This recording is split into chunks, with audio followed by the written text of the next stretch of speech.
ଆଜ୍ଞା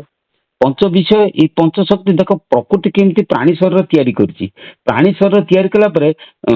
भगवान जानिछथि सब कथा सब जानिक शरीर शरीर जंत्रटा निर्माण करते से सब कथा जानिछन बड़ विज्ञानी से माने कहीं ଆଜ୍ଞା ना शब्द ग्रहण करिया पय कानटे तैयारी करदेले स्पर्श स्पर्श ग्रहण करिया पय चर्मटे करदेले ଆଜ୍ଞା रूप ग्रहण करिया पय आखिटे करदेले रस ଆଜ୍ଞା ग्रहण करिया पय जिह्वाटे करदेले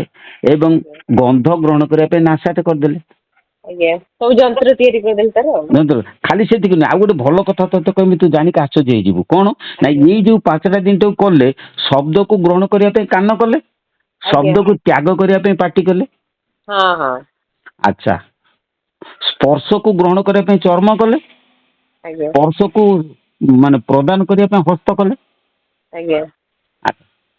रस को ग्रहण करने जिह्वा कले ଆଜ୍ଞା रस को त्याग करने मूत्र द्वारा कले ମୂତ୍ରମଳ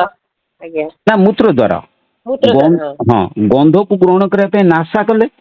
गंध को त्याग करने मल द्वारा कले ଆଜ୍ଞା है ଆଜ୍ଞା कहलु देखी रूप को ग्रहण करने आखि कले रूप ଆଜ୍ଞା को त्याग करने कौ जंत्र कले ରୂପକୁ ତ୍ୟାଗ ଆପଣ କେବଳ ଇଏରେ ମାନେ ତ୍ୟାଗ କରିବା ଯନ୍ତ୍ର କରିନାହାନ୍ତି ସେଇ ଯଦି ବ୍ରହ୍ମରନ୍ଧ୍ର तू तो यार सी तो है अंधानुचरण ब्लाइंड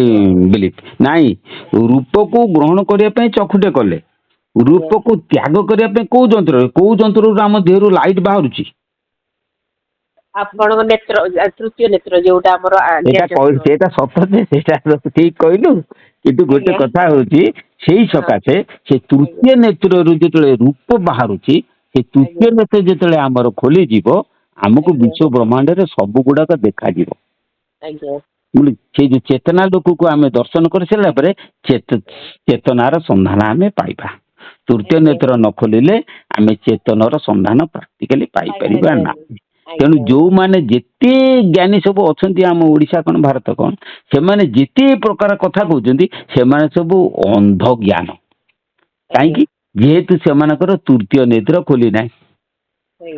धरी पारे कथाटा कौन सबू बुझेदेवी सबू बुझे सारे लास्ट बेलू तो मन को पूरा शांत करदेमी कौन करने दरकार कहबी तेणु मन रख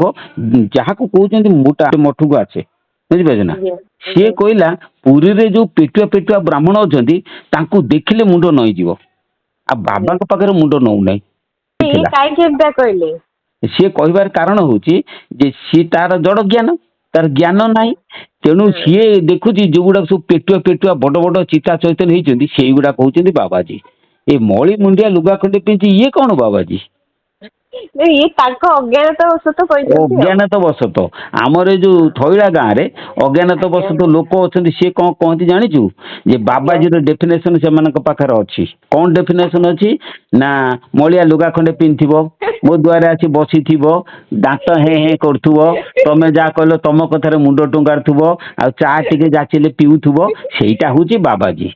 डेफिनेशन विश्वम्बर टा आम गाँ को आसने सफा सुतरा लुगा पड़ी यहीटा गोटे कि बाबाजी माने कौन जे जार जेमितिका ज्ञान सी सेमतिका कहब ना कौन बुझिपार तेणु गोटे कथा हूँ जे आमे गोटे कथा मन रख मु तो गोटे भल कथा गोटे दौची 61 पत्थर दौची से पत्थर द्वारा तू साधु मान को कषि पार 61 पत्थर कौन जे देखे जे आमे देखिबा जो साधु जो गोटे साधु पाखक जीवु ता पाखे जाए बसबू तू कल देखिबू तार उद्देश्य कौन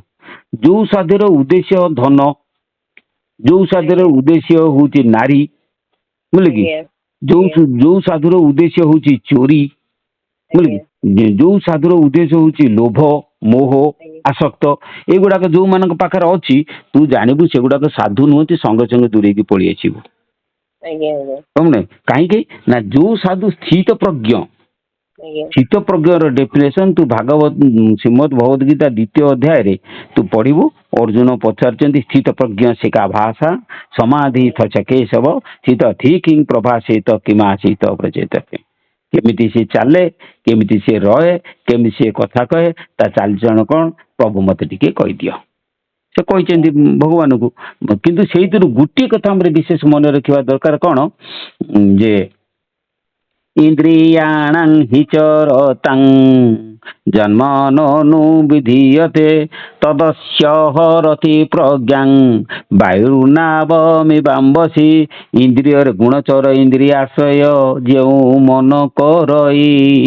परिज्ञान जेन्हे नौका जले वायु चालई। कौन बुझीपार कि जे जो मानकर मनटा इंद्रिय आसक्त भल कोठाबाटी कला ଆଜ୍ଞା भल जिनस देखिला भल कथा तो जानीपु आ कौन तेणु यही सब कथा पर जो साधु मैंने अच्छा तुरंत दूरेक रुह छाई माड़ना ଆଜ୍ଞା कौन स्थित प्रज्ञा सी किमी इंद्रियाणां हि चरतां जन्मनो विधीयते तदस्य हरति प्रज्ञां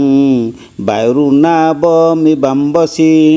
कुर्मंग तुल्य जे काले जोगी इंद्रिय मान विषय निये आकर्षी प्रतिष्ठितता ज्ञान। कुर्मंग तुल्य जे जन तार इंद्रिय मान विषय निये आकर्षी प्रतिष्ठितता ज्ञान। कुर्म अंग तुल्य कईछर केईटा अंग कहलु 6ଟା ଅଙ୍ଗ ଅଛି केईटा 6ଟା 6टा ମାନେ ମୁଁ ଜାଣିବାରେ ମୁଣ୍ଡ ଗୋଟେ 4ଟା ଗୋଡ଼ ଅଛି केईटा हला ସରି 5ଟା ହେଲା। हाँ देख गीतार पा लिखा है गीता वाक्य ये सी कौन कईछ अंग तुल्य जेजन निज इंद्रिय मान विषय निये आकर्षी प्रतिष्ठिता न कईछर हूँ 5टा अंग 5ଟା ଅଙ୍ଗ अच्छा आमर हूँ 5टा इंद्रिय ଆଜ୍ଞା से इंद्रिय सहित कईछ को तुलना କରିଛନ୍ତି ହଁ तेणु कूर्म अंग तुल्य जे जन निज आम मुंडटा धर गोटे कईछ है आमर अंग गुड़िक किए से ना चक्षु मुख नासा कर्ण जीवा ଆଜ୍ଞା बुझे कि चक्षु चक्षु नासा कर्ण जीवा चर्म यही 5टी हूँ आमर अंग यही अंगरे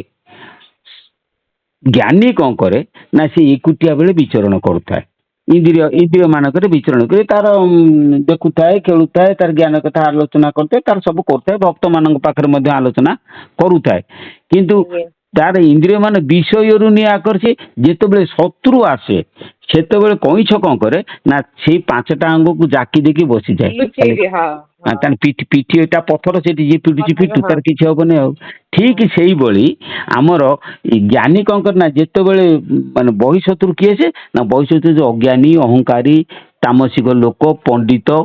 कौन बुझीपार कि एगुड़ाक अज्ञानी एगुड़ाक सब होती कौन ना तांकर शत्रु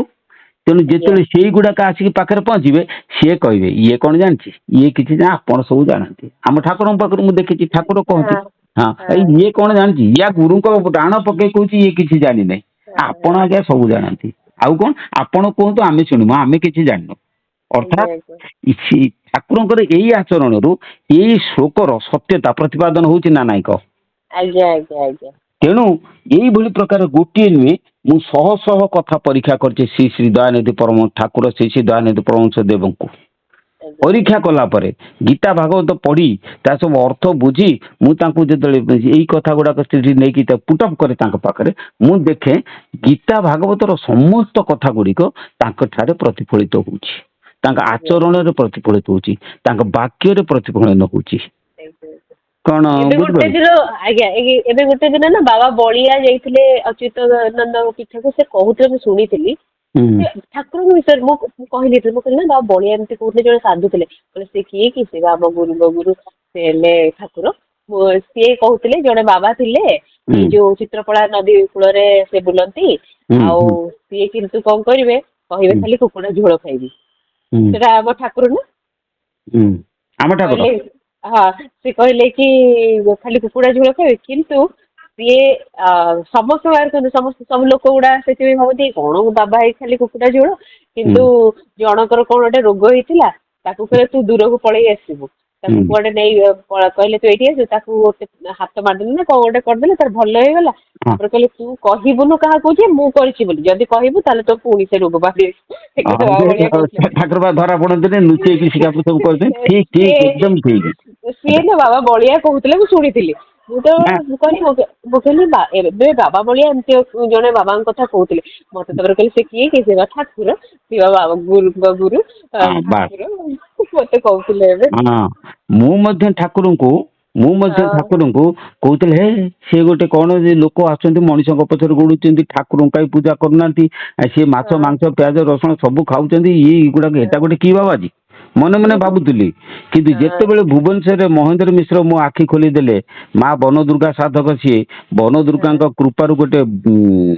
ରୁଦ୍ରାକ୍ଷ ମୋ ବେକରେ ପକେଇଦେଲେ, ସେଇ ରୁଦ୍ରାକ୍ଷ ଆଜ୍ଞା। ଦେଲା ମୁଁ ବୁଝିଦେଲି। ମୁଁ କହିଲି ତାଙ୍କର ଆଚରଣ ଗୁଡାକ ଦେଖିଲି, ମୁଁ କହିଲି ନା ନା ତାଙ୍କ ଆଚରଣ ଭାରି ଭଲ,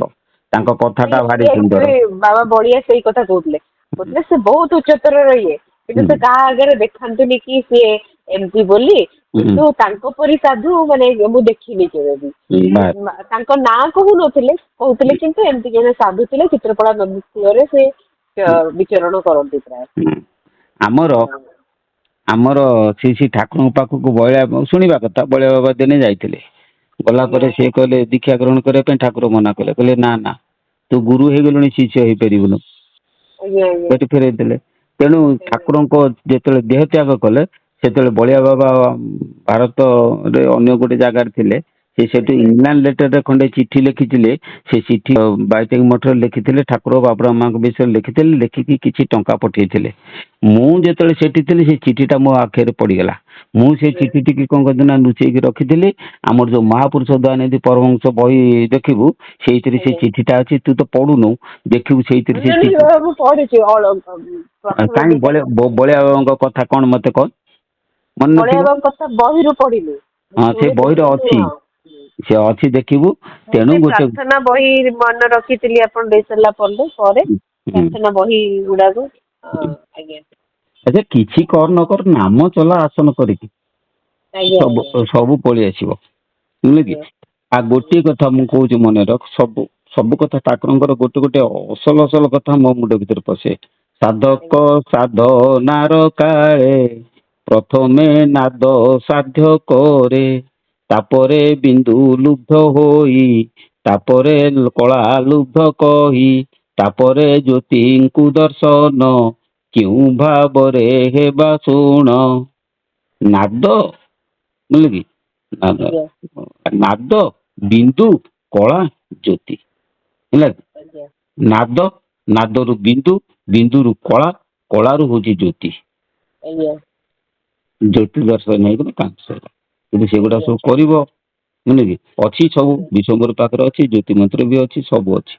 କିନ୍ତୁ ଆଜ୍ଞା କାହିଁ କିଏ ଗୋଟେ ସିନା କର୍ମ କଲେ ଦେମି, କେହି ତ କରୁନାହାନ୍ତି, କାହାକୁ ଦେବି? ଆପଣ ଜାଣିପାରିବେ କିଏ କରୁଛି କିଏ ନାହିଁ, ସେଇ ଅନୁସାରେ ଆପଣ ଦେବେ ଆଉ। ଯିଏ କରୁଥିବ ମୋ ପାଖରେ ଆସି ଖାଲି ମୁଣ୍ଡିଆଟେ ମାରିଲା ପରେ ମୁଁ ଜାଣିପାରିବି। ଆଜ୍ଞା ଆଜ୍ଞା ଆଜ୍ଞା ତେଣୁ ଗୋଟେ କଥା ହଉଛି, ଠିକ କାମ କର, ବିଶୁଦ୍ଧ ଚିତ୍ତ କର, ଭକ୍ତି କର, ଦୟାନିଧିକି ଭକ୍ତି କର, ବିଶୁଦ୍ଧ ଚିତ୍ତ କର, ସବୁ କିଛି ପାଇବ। ଓମ୍ ଆଜ୍ଞା ଆଜ୍ଞା। ବନ୍ଦେ ମାତରମ୍। ଆଉ ଗୋଟେ କଥା ହେଲା, ଯୋଉ ଆପଣ କହିଲେନି ଚତୁର୍ଥ ପରିସରରୁ ତୃତୀୟ ପରିସରକୁ ଆସୁଛନ୍ତି, ଆମର ଯୋଉ ଚାରି ପରିସର କଥା କହିଲେ, ସେଇଠି ମୋର ଗୋଟେ ଇଏ ଆସୁଛି, ଇଏ ମାନେ ଏଇ ଜିନିଷ ଚାରି କେମିତି? ପରିସର ନୁହେଁ, ଚାରି ପରିସର ନୁହେଁ, ଚତୁର୍ଥ ପରିସର। ତୃତୀୟ ପରିସର ଚତୁର୍ଥ ମାନେ ପରିସର, ଚତୁର୍ଥ ପରିସର କିଏ ମୁଁ କହୁଛି, ଯିଏ ଯୋଉ ପରିସରରେ ଦୈର୍ଘ୍ୟ ପ୍ରସ୍ତ ଉଚ୍ଚତା ତିନିଟା ନାହିଁ,